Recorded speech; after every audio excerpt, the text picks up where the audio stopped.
again.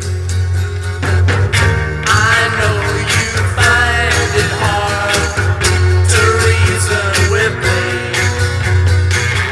but this time it's different. Darling, you're saying you gotta tell me you're coming back to me. You gotta tell me you're coming back to me. You gotta tell me you're coming back to me. You gotta tell me you're coming back to me. You said we're through before. Ladies and gentlemen, please welcome to the stage Newt Gingrich.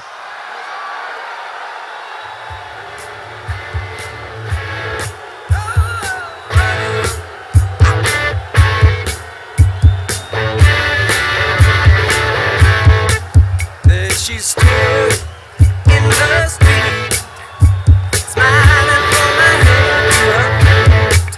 I said, hey, what is this now, baby? Maybe she's in need of a kiss. I said, hey, what's your name, baby? Maybe we can see things the same.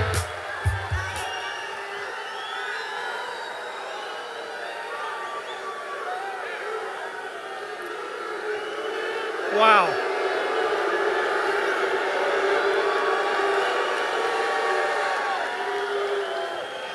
Well, this is a great turnout, and when you realize that there, I think, is another room, and I saw people outside as we were coming in, leads me to believe that I have a hunch who's going to carry Florida.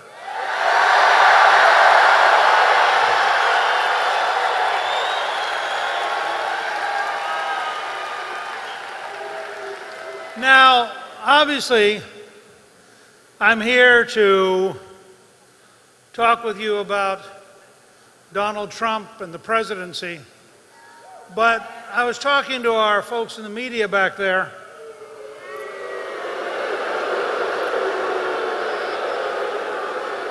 Okay. All right, so you don't like them quite as much as you like Donald. I get it. But they asked me a very, very good, serious question. And so I thought I would take a minute or two to talk at a very serious level as a former Speaker of the House, member of the Defense Policy Board, and somebody who is really concerned about safety and survival in America. We just saw today Secretary Clinton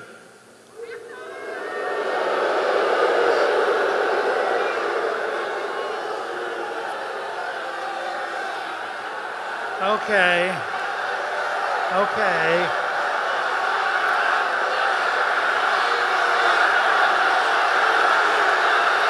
All right.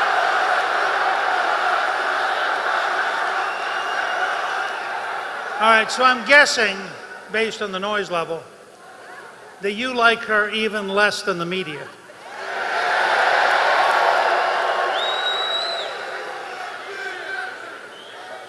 But let me try to go beyond just politics to talk about national security and our survival and Secretary Clinton's comments today. Now, we've had attacks in New Jersey and New York, apparently from the same person, and an attack in Minnesota from a different person. And of course, initially we were reassured that we had no proof that New York was a terrorist. And we weren't quite sure that the incident in Minnesota was a terrorist, although it was pretty obvious. But Secretary Clinton decided, this is what makes it frankly weird, in exactly the same pattern that she used about Benghazi, she decided the problem wasn't Islamic supremacists, the problem wasn't ISIS, the problem wasn't international terrorists who want to destroy our civilization. No, she held a press conference today, or made a press statement because she doesn't do press conferences.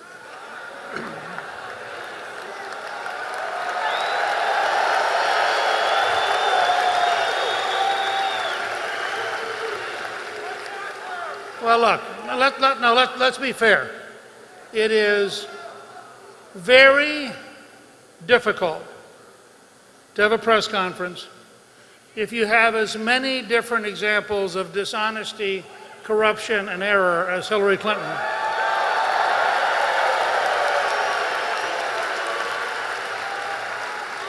So she just doesn't have them in hopes that her friends in the media will not quite notice. So today she came out and she had a statement. She had figured out what was behind the knife attack in Minnesota and what was behind what we now agree are bombings, even though the news media attacked Trump for saying they were bombings, because after all, when a bomb goes off, it's called a bomb.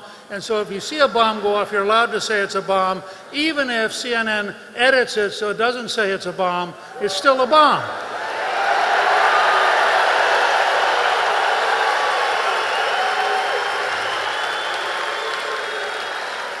So once again, you had Donald Trump telling the truth and describing a bomb as though it were a bomb, which of course to the elite media was an enormous shock. And then he described terrorism as though it was terrorism. At this point, some people were contemplating heart attacks. But Hillary Clinton cut right through. She channeled the lies she told back in Benghazi, which, remember, she told the mother of a dead soldier was in fact caused by a film, even though she knew that was a total lie.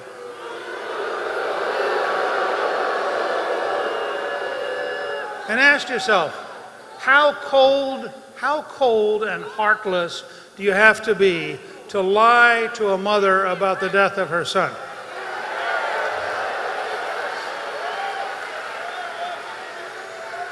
So Secretary Clinton came out today and she said, the cause is clear. It's Donald Trump. Now think about this.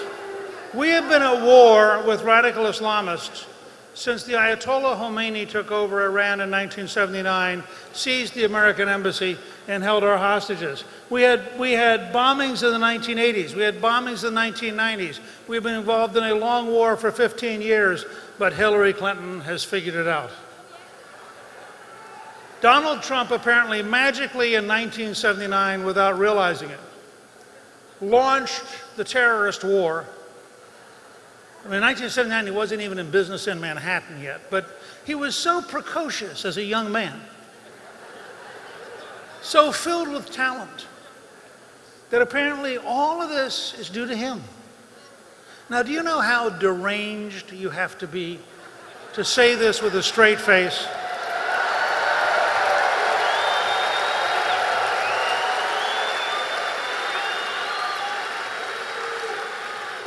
Meanwhile, the White House reassured us that we're in a competition between two narratives. Now again, do you know how out of touch with reality you have to be to reduce the knifing of innocent people, bombings which wounded, I think, 29 people, to two narratives? And the question we have to say to our liberal friends is, no, this isn't a fight between narratives. This is a life and death struggle with extremists who would destroy us, and we have to be strong enough to defend America and do what it takes to be safe.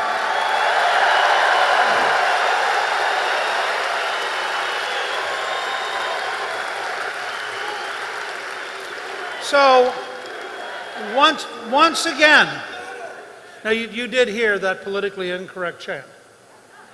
There are people over here apparently who think it's still okay to say USA.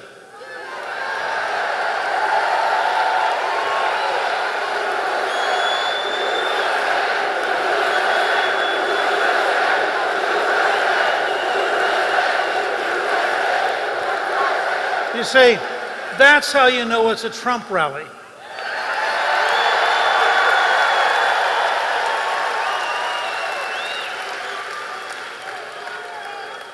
So let's be very clear as you go back home later on, you talk to your friends, as you get on email or Twitter or Facebook, and you communicate with your relatives and your friends around the country.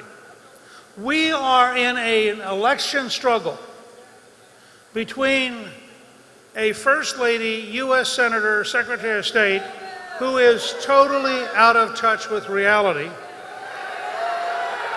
and whose policies put America at risk,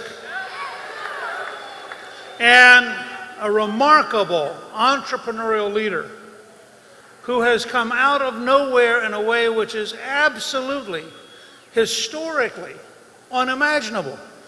I mean, I'm a historian. I've written books about it. I've taught it. No one in American history has organized a popular movement on this scale, has done so in 1 year, and has done so without ever running for office.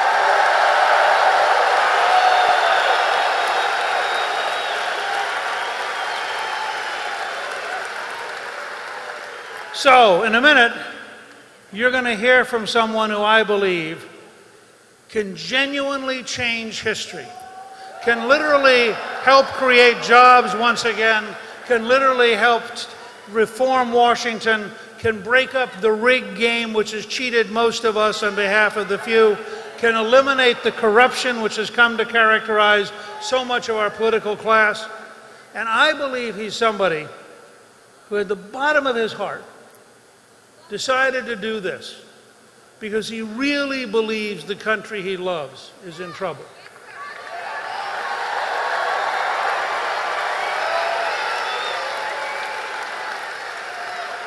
Thank you all for allowing me to come and spend a few moments with you.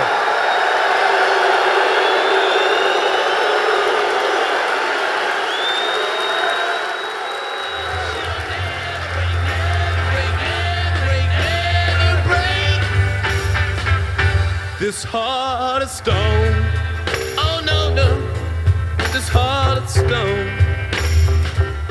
What's different about her? I don't really know. No matter how I try, I just can't make her cry.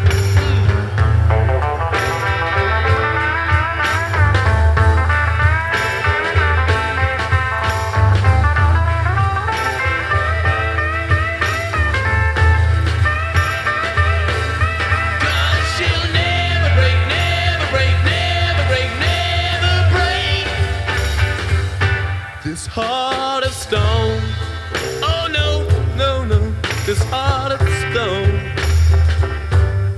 Don't keep on looking that same old way. If you try acting sad, you'll only make me glad. Better listen, little girl, you're going walking down the street.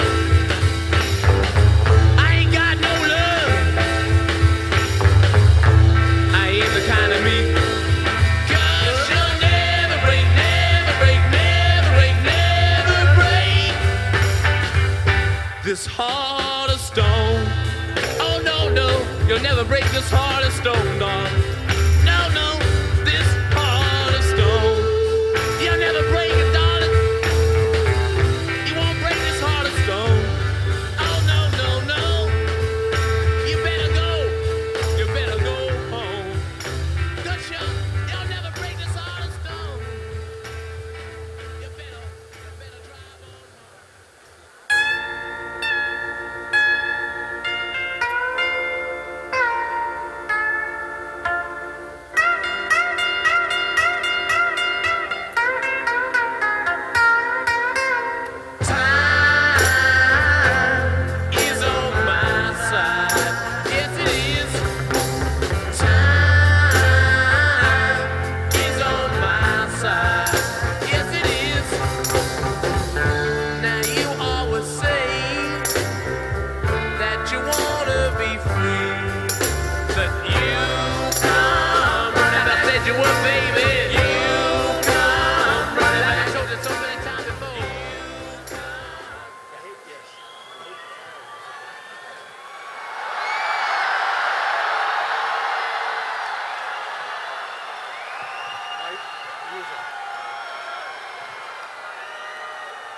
All the way up.